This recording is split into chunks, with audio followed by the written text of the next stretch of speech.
learners, nice to see you again. We've moved on to chapter 4 and we're learning a new logical operator called the conditional. It's not completely new because you've seen it before. Let's just review our old operators, logical operators or symbols. So this is our dot, means and, but, however, it's a conjunction. And for a proposition using the conjunction, if anything is false on either side, the whole thing is false. So in order for it to be true, both sides need to be true. Our or symbol, the disjunction, if any of it is true, the whole thing is true. In order for it to be false, both sides have to be false. Our not, that just takes our original truth value and flips it to the other one. So if P is true and we negate it, then now it's false. If P was false and you flip it, then it's now true. And our final one is done with the horseshoe like we did with Modus Ponens, Modus Tollens, and it's if-then. And there's some different ways to write sentences that are if-then. So here's 5 up here. If I make a face, the baby will smile. The banana will squish if I step on it. The fact that he got an A implies he is smart. When you finish your dinner, I will give you dessert.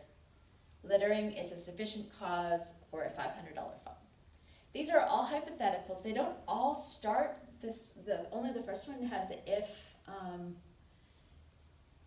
at the beginning, but they're all hypotheticals and they all can be written in the same format. So if we remember our Modus Ponens, Modus Tollens, there are 2 parts to hypothetical.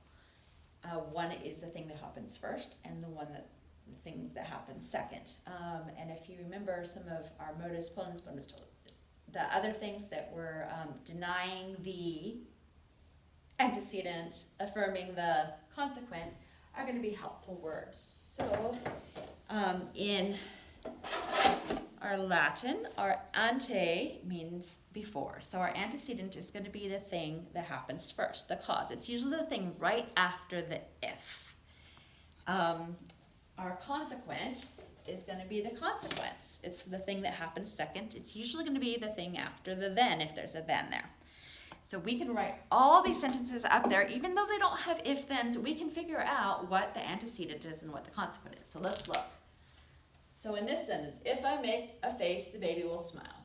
I'm going to put a then in there just to remind us that it's an if-then. So if I make a face, the baby will smile. What happens first? It's not the smiling baby. It is the face. So it's my antecedent is going to be here. And the smiling baby will be my consequence. All right, let's rewrite this one. The banana will squish if I step on it. That doesn't start with an if. So in this proposition, what happens first? Is it the squishing or the stepping? So we're going to rewrite this one a little bit in our brains. So if I step on the banana will squish. So my antecedent, the thing that happens first, is actually over here in this sentence. So if you see an if on the second part of the sentence, that's probably usually going to be your cause. All right. The fact that he got an A implies he is smart. So this is a implication of definition. So how could we rewrite that with an if? So if, what's the thing that happens first? Well, you might think that he's smart, so he gets an A, but in this one, everybody seeing that he gets the A makes them think he's smart. So if he got an A, then he is smart. So this will be our antecedent, and this will be our consequent. First, you have to see the evidence, and then you know what happens. So here's the evidence. This is what you see after. When you finish your dinner, I will give you dessert. This is a type of hypothetical known as a promise, and we can rewrite it. If you finish your dinner, then I will give you dessert. So our antecedent is finishing dinner, and our consequence or reward is our dessert. Finally, littering is a sufficient cause for a $500 fine.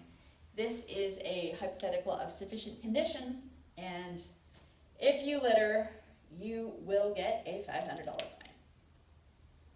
So those are 5 types of hypotheticals. I'm going to write them up here. So likelihood was our behavior, one about the baby smiling, cause and effect. The banana doesn't have a choice. The baby might not, because the baby might be having a bad day. But definition was, if people who get A's are smart. promise was the mom giving dinner for dessert, and sufficient condition is just sort of a, that's more of a scientific one, but it works.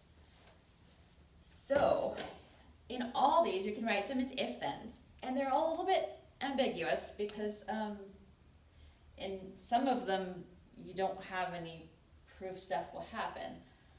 So if you make a face and the baby's having a bad day and he doesn't smile, then your proposition was off.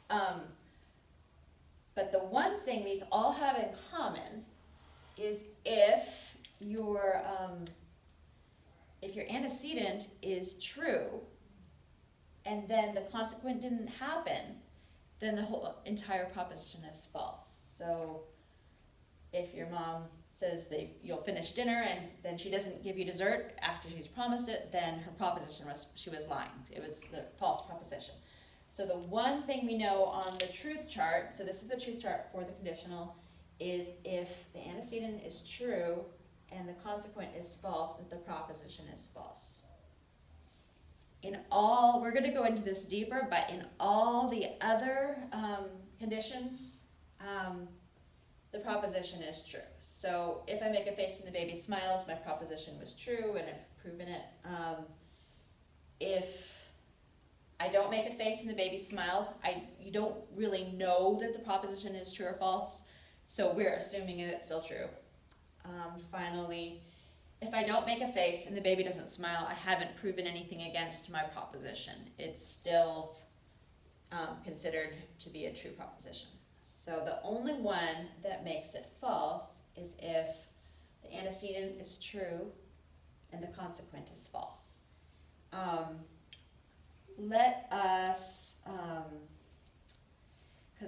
look at this one. So this is very similar to if I make a face, the baby will smile. If God loves me, I can do whatever I want.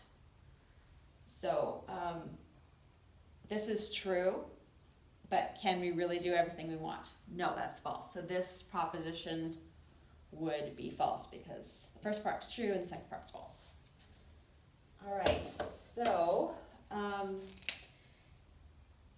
we're going to go deeper into some of these and why it is, why the truth chart looks like this. Okay, so I'm actually going to look at the fact that he got an A implies that he is smart. Oh no, I want to go one more. Actually, let's stop there for now. So the truth chart for this looks like this. And so if you look at these, the only way that the conditional chart is false is if the antecedent is true and the conditional is false.